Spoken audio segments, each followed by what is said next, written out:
సంవత్సరాల తరబడి government job కోసం వేచి చూస్తున్నారా? కేవలం 8 నెలల్లో మీ కల నెరవేర్చుకోండి. వెంటనే కింది నెంబర్స్ కి కాల్ చేయండి. నమస్తే రమగారు. నమస్తే జయ.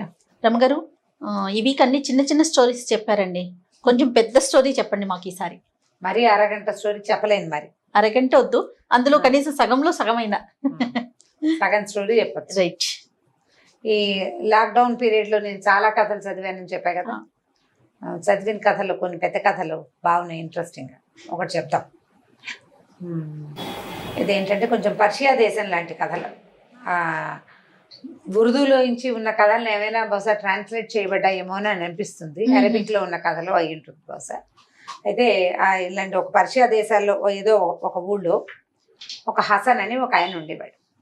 ఈ హసన్ ఏంటంటే ఆ ఊళ్ళో చాలా వ్యాపారం బాగా చేసుకునేవాడు. మొదట్లో క్రమంగా వ్యాపారం నష్టపోయేసరికి అప్పట్లో ఏంటంటే వ్యాపారం చేయటం అంటే సొంత ఊళ్ళో వ్యాపారాలు ఉండేవి కాదు, పై ఊళ్ళకి వెళ్ళేవాళ్ళు. ఈ ఊళ్ళో మనకి చీప్గా దొరికే వస్తువులు కొన్ని మోసుకుని పై ఊళ్ళకి వెళ్ళి ఆ ఊళ్ళో దీన్ని ఖరీదుకి అమ్ముకొని తెచ్చుకునేవాడు వెనక్కి. ఇప్పుడు మన ఊళ్ళో అక్కడి నుంచి మంచి వస్తువులు ఏమైనా తెచ్చి మన ఊళ్ళో అమ్ముకోవాలన్నమాట. లేకపోతే మొత్తం సరికంతా వేసుకుని దేశాలు దాటి అన్ని దీవులు, ఆ దీవుల్లో ఈ దీవుల్లో సముద్రాల మీద వెళ్ళి అమ్మకం చేసుకొచ్చేవాళ్ళు. ఏళ్ళు గడిచేవి. 5 ఏళ్ల తర్వాత 4 ఏళ్ల తర్వాత కూడా తిరిగి వచ్చేవాళ్ళు కుటుంబాల్లో. అలా జరిగేది. ఈ భార్య పిల్లలు నాయనమ్మ అమ్మమ్మ ఎవరో ఉన్న వాళ్ళంతా ఇల్లు నడిపిస్తూ ఉండేవాళ్ళు ఉన్నదాన్ని పెట్టుకుని. ఈ బయటికి వేసుకెళ్ళిన వాడు 3 ఏళ్లకి సింధుబాద్ నావికుడు కథలు అవి చదువుతాను. సింధుబాద్ నౌకాయానం అంతా కూడా ఆయన అలా సంవత్సరాల తరబడి వెళ్ళటం, ఓ 2 ఏళ్లకో 3 ఏళ్లకో మళ్ళీ వెనక్కి రావటం, మళ్ళీ తాము పరిచయస్తుల్ని హలో హాయ్ అంటూ ఉంటాం. మరి అప్పట్లో వాళ్ళ ఆరోగ్యాలు ఏమిటో వాళ్ళ శక్తియుక్తులు ఏంటో మనకు తెలీదు. ఒక 3-4 నెలలు ఇక్కడ హాయిగా ఉండటం, ఒక 6 నెలలు బాగా ఎంజాయ్ చేయడం, తెచ్చుకున్న డబ్బుని మళ్ళీ కొత్త వస్తువులు కొనుక్కొని మళ్ళీ సముద్రయానానికి వెళ్ళటమే అప్పట్లో పద్ధతి. ఈ హసన్ ఏం చేశాడంటే డబ్బులు లేవని బాగా ఆలోచించి ఆ ఊళ్ళో ఒక ధర్మాత్ముడైన వడ్డీ వ్యాపారం ఒక ఆయన ఉన్నాడు. ఆయన దగ్గరికి వెళ్ళాడు అప్పుకి. బాబు ఏదైనా అప్పు పెట్టండి, ఈ ఊళ్ళో ఏమీ వ్యాపారం నడవట్లేదు, పై ఊరు వెళ్ళి బాగ్దాద్ వెళ్ళి వ్యాపారం చేసుకొస్తాను వ్యాపారం అని అడిగాడు. అడిగితే సరే ఆయన ఏం చేశాడు, డబ్బు అప్పిస్తూ నువ్వు చాలా మంచివాడివి, నేను నీ దగ్గర వడ్డీ తీసుకోను, వడ్డీ వద్దు, సరిగ్గా ఒక డేట్ రాసి పెట్టుకుందాం, ఆ డేట్కి నువ్వు డబ్బులు కనుక తిరిగి ఇవ్వకపోతే నీ శరీరం నుంచి సేరు మాంసం కోసుకుని తీసుకుంటాను అన్నాడు. అనేసరికల్లా ఈ హసన్ ఆలోచించుకుని ఆ లోపల ఇచ్చేస్తాం ఏముందిలే అని సరేనని కాగితం రాసి ఇచ్చాడు. సేరు మాంసం తీసుకోవాలి, సేరు కండ కోసుకుంటారు. కోసుకుని వాడికి వేయించు తింటాడా ఏం చేస్తాడో మనకు తెలియదు, అడిగాడు అంతే. అంటే బహుశా ఇది వ్యాపారంగా కాదు కానీ ఏదో ఒక లెక్కగా అట్లా చచ్చినట్టు ఇస్తారనో ఏదో ఒక భావనతోటి పెట్టుంటారు. ఇలా అయ్యింది. అయిన తర్వాత ఏం చేశాడు, హసన్ డబ్బులు పుచ్చుకుని ఇంటికి వచ్చాడు. భార్యకి చెప్పాడు, ఏమే నేను పై ఊరు వెళ్ళి వ్యాపారం చేసుకొస్తాను, పిల్ల జల్ల ఇల్లు బాకిలి జాగ్రత్తగా చూసుకో అని చెప్పేసి వెళ్ళిపోయాడు. సరే హసన్ భార్య ఏదో ఇల్లు బాకిలి కనిపెట్టుకుని ఉంది. ఇతను వెళ్ళిన తర్వాత ఒక 3-4 నెలల్లోనే కొంచెం వ్యాపారం పుంజుకుంది ఆ ఊళ్ళో అతనికి. సరే అప్పుడు కాస్త చొప్పున ఏవో డబ్బులు కూడబెట్టాడు. ఒక 3 నెలల్లో తను తిరిగి వస్తాడనగా అప్పుడు 100 నాణేలు ఎంతో తెచ్చుకున్నాడు, బంగారు నాణేలు. ఆ 100 బంగారు నాణేలు భార్యకి పంపించి ఫలానా వ్యాపారస్తుడి దగ్గర అప్పు తీసుకున్నాము, ఆ డబ్బు అతనికి ఇచ్చేసేయి అని కాగితం రాసి పంపించాడు. అప్పట్లో ఎలా వచ్చేవి, అంచెటపాలు వాటి మీద వచ్చేవి, లేదా ఆ ఊరు వస్తున్న వాళ్ళు ఎవరికో అప్పచెప్పేవాళ్ళు. నమ్మకం మీదే జరిగేవి ఈ పనులన్నీ. మనీ ఆర్డర్ లాంటిదే. ఈ డబ్బులు మా ఆవిడకి ఇవ్వు, ఈ ఉత్తరం ఇవ్వు అంటే పట్టుకొచ్చి ఇచ్చేవాడు. పట్టుకొచ్చి ఇచ్చారు. ఈవిడ చూసుకుంది ఉత్తరం. వ్యాపారస్తుడికి డబ్బులు ఇచ్చేయమని ఉంది. ఇవ్వచ్చులే, 3 నెలలు పోయాక ఎలాగూ వస్తానని రాశాడు, తను వచ్చినప్పుడు ఇస్తాడు అని అనుకుని ఆవిడ ఏం చేసింది, చుట్టుపక్కల ఉన్న చేబదుళ్ళు అవి ఇవి తీర్చేసింది, ఇంట్లో ఖర్చులకి వాడేసుకుంది. ఆ 3 నెలలు తర్వాత ఏడాది తిరిగేసరికల్లా హసన్ మళ్ళీ వెనక్కి ఇంటికి బయలుదేరాడు భార్య పిల్లల్ని చూసుకోవడానికి. ఈ బయలుదేరే దారిలో ఏమైంది, అతను పడవ దిగి కొంత దూరం నడిచి కొంత దూరం బళ్ళు ఎక్కి అలా రావాలి. ఎక్కడో ఒక చోట ఒక దొంగల బారిన పడ్డాడు. ఆ దొంగలు కాస్త ఇతను ఇంకా కొంత సంపాదించి తెచ్చుకుంటున్నాడు. మొత్తం డబ్బులని ఊడ్చిపెట్టేశారు, వాళ్ళు పట్టుకెళ్ళిపోయారు. కట్టు బట్టలతో మిగిలాడు హసన్. అతని దగ్గర సంపాదించుకొస్తున్నది లేదు, తెచ్చుకున్న కొంత సరికి ఏదో కొద్దిగా తెచ్చాడు అక్కడి నుంచి, సరదా మంచి వస్తువులు అవి కూడా పోయినాయి. అంటే అవి తెచ్చుకుని ఇక్కడ వ్యాపారం చేసుకుందాం అనుకున్నాడు. చిన్నది మన ఊళ్ళో, సొంత ఊళ్ళో. పెద్దకు 10 రూపాయలకి అమ్ముకున్నా పర్వాలేదు, ఆ 10 మిగులుతుందని ఊహించాడు. ఏమీ మిగలకుండా ఒట్టి కట్టుబాటలతోటి మిగిలాడు. సరే ఏదో దుఃఖించి పోనీలే, అప్పు ఎలాగో తీరిపోయింది, డబ్బులు పంపేశాం కదా అని అనుకొని ఇంటికి వచ్చాడు. ఇంటికి వచ్చేసరికి సరే భార్యకి జరిగిందంతా చెప్పాడు. ఎలాగో అప్పు తీరిపోయింది, పర్వాలేదంటే, అప్ప ఏం అప్పు, ఎక్కడ తీర్చాను నేను తీర్చలేదు, నువ్వు వచ్చి తీరుస్తామని నేను వాడేశానంది. ఇది గుండె గుబేల మంది. ఓ నాయన, ఆయనకి రాసిన డేట్ ఏమో దాటిపోయింది, ఏమంటాడో ఇప్పుడు అని వెళ్ళాడు వ్యాపారస్తుడి దగ్గరికి. వెళ్ళేసరికల్లా వ్యాపారస్తుడు అన్నాడు, డేట్ దాటిపోయింది, సేరు మాంసం ఇచ్చి కదులు. చేతిలో కోసుకోమంటావా, కాలు మీద కోసుకోమంటావా, చెప్పు, నీ సేరు మాంసం నాకు కావాల్సిందేనన్నాడు. ఈయన అన్నాడు, బాబు ఏదో ఒక డేట్, ఇంకొక డేట్ ఇవ్వు, మాంసం కోసుకుంటానంటే నేనేం పని చేసుకుంటానయ్యా బక్కవాడిని, నువ్వు ఇంకొక దారి చూపించమంటే. కాదు, సచ్చినా కుదరదు, నువ్వు ఎందుకు రాసావు ముందు కాగితం, అప్పుడే ఆలోచించుకోవాలి కదా. వాళ్ళు ఆలోచించాలి. ఆ రోజు ఆలోచించుకోండి, సంతకం పెట్టావు పెద్ద పోటుగాళ్ళలాగా. కాదయ్యా ఇలా జరిగింది, నేను వచ్చేటప్పుడు దొంగతనం జరిగింది, డబ్బులన్నీ పోయినాయి, నా భార్య పొరపాటుని ఇలా వాడేసంటే, నువ్వు మీ ఆవిడ గంగలో దూకండి, నాకు అక్కర్లేదు, నేను కాగితం మీద ఏం రాశానో అదే చేస్తా, సేరు మాంసం తీసుకోమన్నావు పట్టు అన్నాడు. అనేసరికల్ ఇంకేం పట్టు, ఇతను లబోదిబోమన్నాడు. సరే వ్యాపారస్తుడు అన్నాడు, ఆయన వడ్డీ వ్యాపారం అన్నాడు కదా, ఏమయ్యా నువ్వేదో ధర్మాత్ముడివి, మంచివాడివి, బుద్ధిమంతుడు అని డబ్బులు అప్పిస్తే ఇప్పుడు డబ్బులు ఎగట్టి నాకు ఇస్తానన్న సేరు మాంసం ఎగ్గొడతావా, అదా కాజీ దగ్గరికి వెళ్ళి నీ సంగతి తేలుస్తానన్నాడు. వీళ్ళు ఉన్నది ఒక చిన్న టౌన్, ఈ ఊళ్ళో కోర్టు లేదు. కాజీలు ఎక్కడ ఉంటారు, పెద్ద కోర్టులలో ఉంటారు. వీళ్ళకి సమీపంలో ఒక నగరం ఉంది, ఆ నగరంలో కాజీ గారు ఉంటాడు, అక్కడికి వెళ్ళాలి.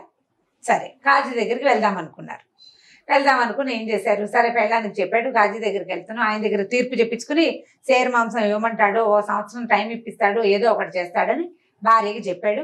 సరే ఇద్దరు కలిసి వెళ్ళారు. అదేం ఒక పూటలో ఒక గంటలో చేరిపోయేది కాదు, బాగా నడిచి పోవాలి. వీళ్ళు నడిచి వెళ్తుంటే ఏమైంది, ఒకడు ఒక గాడిదని తరుముకుంటూ, కంచర గాడిదని తరుముకుంటూ వస్తున్నాడు. అదేమైంది, కట్టుకొయ్యకి కట్టేసిన కంచర గాడిద కట్టుకొయ్యని లాక్కుని పరిగెత్తేస్తుంటే అది ముందు వెళ్ళిపోతుంది, వెనకాల దానికోసం వస్తున్నాడు కదా, వాడు వెనకాల వస్తున్నాడు. ఆ వెనకాల వాడు బాబాబు దాన్ని పట్టుకోండి అని అరిచాడు. ఆ గాడిదని వీళ్ళు పట్టుకోలేకపోయారు. ఈ హసన్ ఏం చేశాడు, కింద నుంచి ఓ రాయి తీసి ఎత్తి ఆ గాడిదని కొట్టాడు. అంటే దెబ్బ తగిలితే ఆగుతుంది అనుకున్నాడు. దెబ్బ తగిలింది, అది ఆగింది. కానీ ఏమైంది, కంచరగాడి తాలూకు కుడి కంటికి తగిలింది, కను కాస్త గుడికని అయిపోయింది, దాన్ని అయ్యో కనిపోయింది. అది లబోదిబోమని అరుస్తుంది. గోట్లో ఏమవుతుంది, కంటి తగిలేసరికి నెత్తురు గారిపోతుంది, అది నుంచుంది కీసర బాసరగా ఏడ్చేస్తూ. అందరూ పరిగెత్తుకొచ్చారు. తీరా చూస్తే కన్ను కాస్త పోయింది, అది కన్ను ఏం కనపట్లా, నెత్తురు గారిపోతుంది. అనేసరికి ఇది అయ్యేసరికల్లా ఆ కంచరగాడిద ఓనర్ అన్నాడు, అవురవరా నా గాడిదని పట్టుకోమంటే మాత్రం నువ్వు ఇంత గడరా వేసి దాన్ని కొడతావా, దాన్ని కన్ను పోగొట్టావు, కక్కు నా డబ్బులని. ఇప్పుడు కక్కాలంటే ఎక్కడి నుంచి, నా గాడిద 1000 వరహాలు చేస్తుంది, ఇవ్వు నా 1000 వరహాలు నాకంటాడు. 1000 వరహాలు ఆ కంచర గాడిద, అది ఎక్కడి నుంచి వచ్చాను, అంత కాకపోతే 750 అయినాయి, ఓ కన్ను పోయింది కాబట్టి 750 అయినా ఇవ్వమంటాడు. అనేసరికల్లా ఈయన ఎక్కడి నుంచి ఇస్తాడు, డబ్బులేవి. ఆయన అన్నాడు వ్యాపారస్తుడు, వీడి దగ్గర డబ్బులే లేవు, మేము ఒక మధ్యస్థానికి వెళ్తున్నాం, నువ్వు కూడా మాతో రా, ఆ గాడిదను తోలుకురా మాతో పాటు అన్నాడు. సరే గాడిద, దాని ఓనరు, వడ్డీ వ్యాపారస్తుడు, హసను, నలుగురు బయలుదేరారు, నడుస్తున్నారు. ఇంకా వెళ్ళారు. బాగా ముందుకెళ్తే ఓ చోట ఒక బురదలో ఒక గాడిద కూరుకుపోయి ఉంది. మామూలు గాడిద కూరుకుపోయింది, దాన్ని లాగలేక ఆయన చాలా అవస్థ పడుతున్నాడు. బాబు కొంచెం సాయం చేయండి అన్నాడు.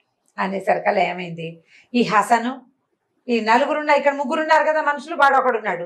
వాళ్ళిద్దరు ఏం చేశారు, ఈ వ్యాపారస్తుడును ఈ కంచరగాడిద ఓనర్ ఉన్నాడు కదా, వాళ్ళిద్దరు పక్కన నుంచి దాన్ని ముందు పెట్టి తోయటానికి ట్రై చేస్తున్నారు. ఈ హసన్ ఏం చేశాడంటే తన తోక వైపు గట్టిగా పట్టుకున్నాడు తోకని.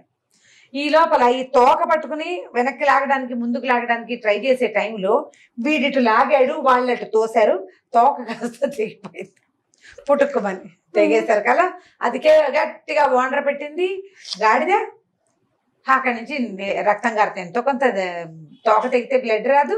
అక్కడి నుంచి అవురవురా నా గాడిద తోక కాస్త తెగొట్టేవు, కక్కు 500 వరహాలు అన్నాడు వాడు. ఇప్పుడు 500 వరహాలు ఎక్కడి నుంచి తేవాలి, డబ్బులేవి. సరే వాళ్ళు ఏమన్నారు, ఈ గాడిదకి ఏదో తోక కట్టుకట్టు, నువ్వు కూడా పద మాతో పాటు కాజీ దగ్గరికి వెళ్దాం, వీడి సంగతి అక్కడ తేలుద్దాం అన్నాడు వ్యాపారస్తుడు. ఇప్పుడు గాడిద ఓనరు బురద నుంచి బయటకు వచ్చేసింది, అది బురదంతా కడిగారు అందరూ కలిసి. తర్వాత దాన్ని పుచ్చుకుని బయలుదేరారు. దాని తోక ఒక కట్టుకట్టి, గుర్రానికి ఏమో కంచరగాడిద ఉంది కదా, ఆ కంచరగాడిదకేమో కంటికి ఒక పట్టి వేసి, గాడిద ఓనరు, కంచరగాడిద ఓనరు, వడ్డీ వ్యాపారస్తుడు హసను గాడిదే కంచర గాడిదే అన్ని కలిసి పోయినాయి. వెళ్ళేసరికి వీళ్ళు నగరానికి సమీపించేసరికి నా ఊరు దగ్గరికి వెళ్ళారు. ఆ ఊరి దగ్గరలో ఒక పెద్ద మసీదు ఉంది. ఊళ్ళో ఉండేసరికి ఆ మసీదులు జనాలు కేరింతలు కొడుతూ జూదం ఆడుతున్నారు. వీళ్ళు తెల్లబోయేది మసీదులో ఇలా ఆడుతున్నారు, మసీదులో ఆడతారా ఎక్కడైనా అని ఆశ్చర్యపోయారు. చూస్తున్నారు, చాలా మంది జనం చేరారు మసీద్ దగ్గర. సరే అది దాటుకుని ఇంకా కొంచెం ముందుకెళ్ళారు. ముందుకెళ్తే ఒక ఆయన గుర్రం మీద వస్తున్నాడు. ఆయన ఎవరంటే ఒక ప్రభుత్వ ఏమంటారు అధికారి, గవర్నమెంట్ ఆఫీసర్. ఆయన తాగేసి ఉన్నాడు ఫుల్గా. ఆ పక్కకి ఈ పక్కకి పడిపోతుంటే ఆ పక్కన ఉన్న సైనికులు ఆయన మధ్యలో బాగా కూర్చోబెడుతున్నారు. ప్రభుత్వాధికారులు తాగేసి పడిపోతారా రోడ్ల మీద? ఇళ్లలో తాగేసి పడిపోతే వాళ్ళ కర్మ. రోడ్డు మీదకి వచ్చాక జనం అంతా చూస్తారు కదా, దాంతో అదొకటి చూసుకుంటూ వెళ్ళారు. ఏమిటి ఇలా తాగేసి ఉన్నాడు, గవర్నమెంట్ ఆఫీసర్లు తాగచ్చా?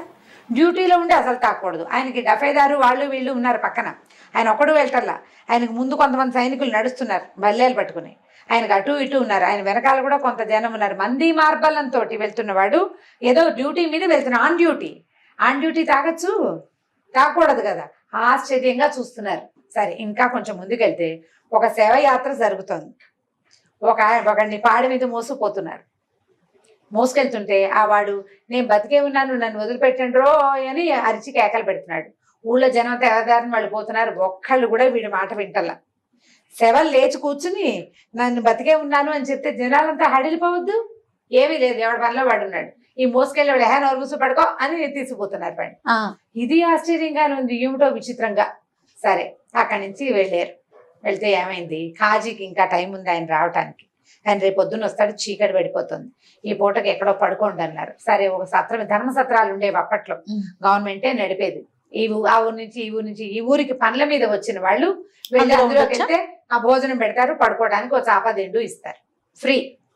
మంచి పద్ధతి కదా, సూపర్. మనకి ఇప్పుడు ఎక్కడా లేదు. పాత రోజుల్లో ఈ ఊరు నుంచి ఆ ఊరు వెళ్ళిన వాళ్ళు హాయిగా ఇలా గవర్నమెంట్ ఏర్పాటు చేసినటువంటి, గవర్నమెంట్ అనకూడదు, రాజులు ఏర్పాటు చేసినటువంటి సత్రాల్లో పడుకోవడానికి ఉండడానికి ఎక్కడి నుంచి వచ్చారు ఆ వివరాలు రాసుకునేవాళ్ళు. ఏ ఊరు, ఎక్కడి నుంచి వచ్చారు, ఏం పని మీద వచ్చారు అనే వివరం ఖచ్చితంగా ఉండేది. వాళ్ళ పేర్లు గీర్లు, అలానా వాడు ఒకడు ఇంతకు ముందు వచ్చాడు, వాడు మీకేమైనా అవుతాడు, అవన్నీ కనుక్కునేవాళ్ళు. ప్రత్యేకంగా ఈ సత్రాల నిర్వాహకుల్ని చాలా సమర్థుల్ని ఉంచేవాళ్ళు. వీళ్ళ గూఢచర్య విభాగం అంతా సత్రాల్లో పనిచేసేది. ఏ దేశాల్లో ఏ పరిస్థితులు ఎలా ఉంటాయి అనేది అప్పుడేం ఫోన్లా ఏమైనానా ఏం లేవు కదా. మీ దేశంలో ఏం పండుతాయి అనేది ఈ సత్రాల్లో వచ్చినటువంటి బాటసార్ల వల్ల, ప్రయాణికుల వల్లే ఈ దేశంలో తెలిసేది. లేకపోతే ఎలా తెలుసుకున్నారు? ఒక దేశం గురించి రెండో దేశంలో ఎలా తెలుస్తుంది? ఇలాగే తెలిసేది. ఈ సత్రంలో పోయి పడుకున్నారు. పొద్దున్నే 9 గంటలకు ఏదో కాస్తంత నాష్టా చేసి బయలుదేరారు. కాజీ గారు వచ్చాడు. సరే వీళ్ళంతా చేరాక కాజీ గారు ఉన్నాడు, ఏమిటి ఇదే మధ్యస్థం, 100 బంగారు నాణ్యాలు వీడు నీకు అప్పున్నాడు, అంతే కదా? సరే వెరీ గుడ్, చాలా సింపుల్. ఇప్పుడు కోసుకో సేరు మాంసం. సేరుకి ఇంత తక్కువ అవ్వకూడదు, ఇంత ఎక్కువ అవ్వకూడదు.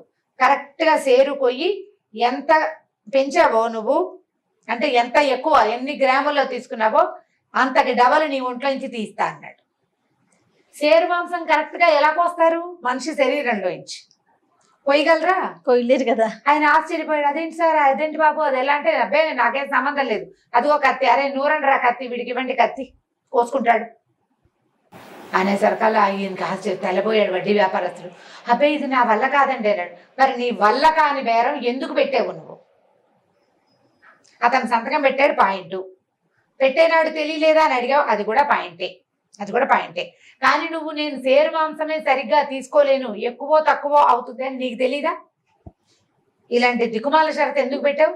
ఈ షరతు పెట్టినందుకు, ఇతన్ని ఇక్కడ దాకా తీసుకొచ్చినందుకు కట్టు 200 నువ్వే. 200 ఇవ్వు. ఆ పెద్ద మనిషిని నువ్వు బాధ పెట్టావు, అవమానించావు. సేరు మాంసం తన ఒంట్లో నుంచి కోసుకుంటారంటే వాడికి ఎంత భయం వేసింది, ఎంత కంగారు పడ్డాడు. వాడి ఇంట్లో వాళ్ళు ఎంత క్షోభపడ్డారు. దాని అంతటికీ నువ్వు సమాధానం చెప్పద్దు. నాకు 200 వాడికి 200 అన్నాడు కాజీ. ఇప్పుడు నీ మధ్యస్థం కోసం కూర్చున్నాను నేను, నువ్వు మాట్లాడడానికి. ఇప్పుడు నాకు డబ్బు ఎక్కడి నుంచి వస్తుంది? నీ కోసం పొద్దునే 9 గంటలకు తీర్పు ఇవ్వడానికి కూర్చుంటే పనిమాల ఈ తొక్కలో దానికి తీర్పు ఒకటే కట్టు, మాకో 200 వాడికో 200 అన్నారు. ఈ వ్యాపారస్తులు ఏమీ చేయలేక ఇంకే కాజీ గారికి ఎదురెళ్తే ఏముంది, ఆ కత్తి ఒక పదును పెడతారు కదా, అది తన పీక మీదకి వస్తుంది. అందుకని నోరు మూసుకుని 200 కాజీ గారి చేతిలో పెట్టి 200 ఈ హసన్ చేతిలో పెట్టి పక్క తప్పుకున్నాడు. రెండోది ఏమైంది, గాడిద, కంచర గాడిద. కంచర్ గాడిద కన్ను పోయింది. అయితే ఇప్పుడు కాదండి, కంచర్ గాడిద 1000 నాణ్యాలు చేస్తుంది, 750 నాణ్యాలు ఇమ్మనండి చాలు అని రెండో ఆయన చెప్పాడు. దానికి ఇంత డబ్బులు ఎందుకు, కంచర్ గాడిద ఉంది కదా, కత్తికి పదును పెడుతున్నారు, దీన్ని అడ్డంగా కోసేద్దాము, గుడి కన్ను భాగం ఆయనకి ఇచ్చే, కన్నున్న భాగాన్ని నువ్వు వాడుకో సరిపోతుంది అనేసరికి తెల్లబడి, అయ్యా కోసేస్తే కన్ను పోతుంది కదండి అన్నాడు. కోసేస్తే కన్ను కాదు, గాడిదే పోతుంది కదండి. పోతే పోతుంది. ఆయన పాడు చేసిన భాగం ఆయనకే ఇచ్చి 500 నాణ్యాలు ఇప్పించేస్తా నీకు సగానికి కావాలంటే.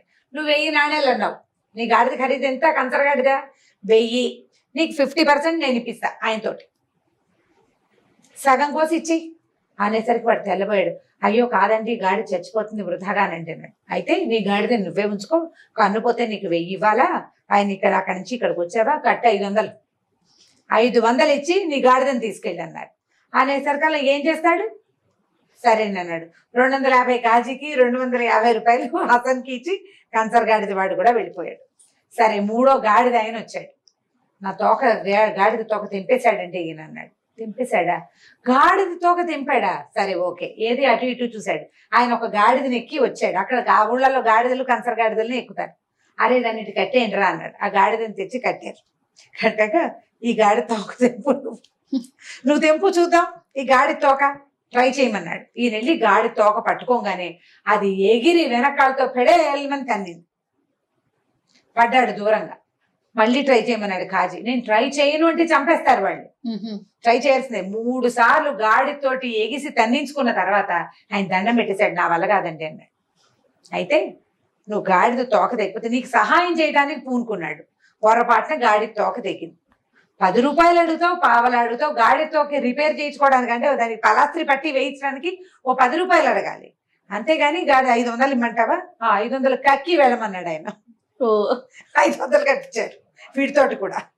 కాజీకి 500, 250, హసన్కి 250. ఈ మధ్యస్థం కోసం ఒప్పుకుని వచ్చినందుకు ఎన్ని వచ్చినాయి, 250, 500, పాత ఆయన 200 ఇచ్చాడు, 700 ముట్టింది అనమాట కాజీకి ముట్టింది చక్కగా. అక్కడి నుంచి వీళ్ళంతా ఇదేం దిక్కుమాల తీర్పులు రా నాయన, అనవసరంగా ఈ కాజీ చచ్చిన వాడి దగ్గరికి వచ్చావు, ఇంకెప్పుడు రాకూడదు అని వాళ్ళంతా పోయారు. ఈ హసన్ని దగ్గర కూర్చోబెట్టుకున్నాడు. ఏమయ్యా ఇలాంటి బేరానికి ఒప్పుకున్నావు, తెలివి తక్కువగా, ఆయన సంతకం పెట్టమన్నాడు అనుకో, నువ్వు కాదండి అని చెప్పి ఉండాల్సింది. అంటే కాదండి, ఏడాది లోపల తీర్చేద్దాం అనుకున్నాను, డబ్బులు పంపాను, నా భార్య ఇట్లా ఈ పని చేసింది, ఆడవాళ్ళు అలాగే చేస్తారన్నాడు. అప్పుడు ఇతను గుర్తొచ్చింది. ఇవాళ మేము ఇక్కడికి వచ్చేటప్పుడు దారిలో 3 విచిత్రమైన విషయాలు చూసామండి. ఒక ఆయన ప్రభుత్వాధికారి తాగేసి తూలిపోతున్నాడు. అదేమిటండి ప్రభుత్వాధికారి ఆ పని చేస్తే ఎలాగంటే, అదే ఆయన ఏంటంటే సారాయి దుకాణాలు ఉన్నాయి ఊళ్ళో, మద్యం దుకాణాలు ఉన్నాయి. ఈ మద్యం దుకాణాల్లో రకరకాల మందులు కలిపేస్తున్నారు మత్తెక్కడానికి, అంటే కల్తీ జరుగుతుంది. ఈయన టెస్ట్ చేసే అధికారి అనమాట. ప్రతి చోట తలా ఇంత పుచ్చుకోవాలా, ఇన్ని ఇంతలు పుచ్చుకునేసరికి ఆయనకి ఎక్కిపోతోంది. ఆయన ఉద్యోగం అది పాపం, అందుకని ఆయనకి ఎక్కిపోతుంటే ఆయన పట్టుకోవడానికి అటొకడు ఇటొకడు బట్టలు కత్తులు కూర్చొని నుంచుంటారనమాట. ఆయన నుంచోబెడుతుంటారు ప్రతి చోట. సాయంకాలం దాకా ఆయన తాగవలసిందే, పొద్దున మొదలుపెట్టి ఈవినింగ్ దాకా తాగుతుంటాడు. ఇంత ఎక్కువ తాగడు, ఇంత తాగితే మందులు కలిపేస్తారు కదా, అది మత్తెక్కిపోతుంది. అంచేత ఆయన ఉద్యోగం బాబు, దానికి మనం ఏం చేయలేమన్నాడు. అయితే ఓ చోట మసీదులోనండి జూదం ఆడుతున్నారండి. జూదము ప్రభుత్వం నిషేధించింది కదా, అంటే అది మసీదు కోసమే చేశామని చెప్తున్నాడు కాజీ గారు. ఈయనవే ఆ తీర్పులు, కాజీ గారి ప్రతాపమే అనమాట. అదేంటంటే మసీదుకి అస్సలు డబ్బులు లేవు, మసీదుకి ఆస్తి పాస్తి లేవు. అందుకని ఏం చేశారు, ఈ జూదాన్ని ఆడుకోమని పెట్టి, ఆ జూదం వల్ల డబ్బులు వస్తాయి కదా, ఆ డబ్బులతో మసీదుని డెవలప్ చేస్తాం మేము. మసీదు డెవలప్మెంట్ కి రకరకాల ప్లాన్లకి పిలిచారు టెండర్లు. ఒకటి ఈ ప్లాన్ పెట్టాడు, ఇది సూపర్ అని దీన్ని పెట్టారనమాట. ఇది మంచి ప్లాన్ అని ఈ మత ప్రచారం చేసేటువంటి మసీదులో భగవత్ సాన్నిధ్యంలో చూడాలి, వాళ్ళ దేవుడి సన్నిధి అదే కదా బాబు. ఈ పని చేసి తర్వాత ఏమవుతుంది, వచ్చిన డబ్బులతో మసీదు చాలా చక్కగా బాగు చేయించాం. ఆ మసీదు అంత కళకళలాడడానికి కారణం గ్యాంబ్లింగే అన్నాడు. ఇది బాగానే ఉంది. ఇక మూడో విషయం ఒకటి చూశాడు. ఒకటెవరో మోసపోతున్నారు, వాడిని బతికే ఉన్నాను మొర్రో అని అరుస్తున్నా కూడా. అంటే ఏం చేయము, నిరుడు సంవత్సరం క్రితం వీడి పెళ్ళాము, ఈ మొగుడు చచ్చిపోయాడని సర్టిఫికేట్ పట్టుకొచ్చి సర్టిఫికేట్ సాక్ష్యాలు పట్టుకొచ్చింది. సర్టిఫికేట్ పట్టుకురాలి, సర్టిఫికేట్ కోసం వచ్చింది, సాక్ష్యాలు తెచ్చింది. ఈ అమ్మాయి భర్త పోయాడు అంటే కాజీ గారే ఈమె భర్త పోయాడు, ఈమెకు మళ్ళీ పెళ్లి చేయొచ్చు అని కాగితం రాసి సంతకం పెట్టాడు. ఆమెకు ద్వితీయ వివాహం అయిపోయింది. వివాహం అయిన 3 నెలలకి మొగుడు వచ్చేసాడు. నేను బతికే ఉన్నానంటాడు. ఒక 3-6 నెలలు చూసాం ఏం చెయ్యాలని. తర్వాత అర్థమైంది వీడు చచ్చిపోయాడని డెత్ సర్టిఫికేట్ ఉంది మన దగ్గర, కాబట్టి పూడ్చి పెట్టేస్తే సరిపోతుందని వాడిని పూడ్చి చేయమన్నాము. అందుకని వాడిని మోసుకెళ్ళిపోతున్నారు.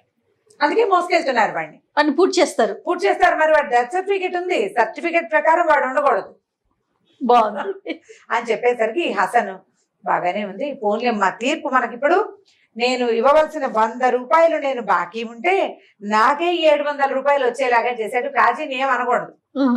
కాకపోతే ఇక్కడే ఉంటే ఈ 700కి తిరుక్షేపం చేస్తాడేమో అని అనుమానం వచ్చింది హసన్కి. ఆయనకు దండం పెట్టి వెళ్ళొస్తానండి అని చెప్పేసి గబగబా ఇంటికి వచ్చేసాడు. వచ్చాక వ్యాపారస్తుడికి 100 రూపాయలు మాత్రం తీర్చేశాడు. హసన్ బుద్ధిమంతుడు, ముందే చెప్పుకున్నాం కదా అది. ఆ 100 తీర్చేసి ఇంటికి వెళ్ళిపోయాడు. తన దగ్గర చేరిన డబ్బులతోటి మళ్ళీ వ్యాపారం చేసుకుని కాస్త పైకి వచ్చాడు. వింత తీర్పులు కథ. చాలా వింత అండి, మామూలు వింత కాదు. అన్ని వింతగానే ఉన్నాయి కదా, సరదాగా చెప్పడానికి బాగానే ఉంటుంది, కొత్త కథ. రైట్ రామ్ గారు, ఇంకొక స్టోరీతో మళ్ళీ కలుద్దాం. నమస్తే. నమస్తే చేయ. ఇక ఈ వీడియో కనుక మీకు నచ్చినట్లయితే లైక్ చేయండి, షేర్ చేయండి. మరిన్ని వీడియోస్ కోసం మా ఛానల్ సబ్స్క్రైబ్ చేసుకోండి.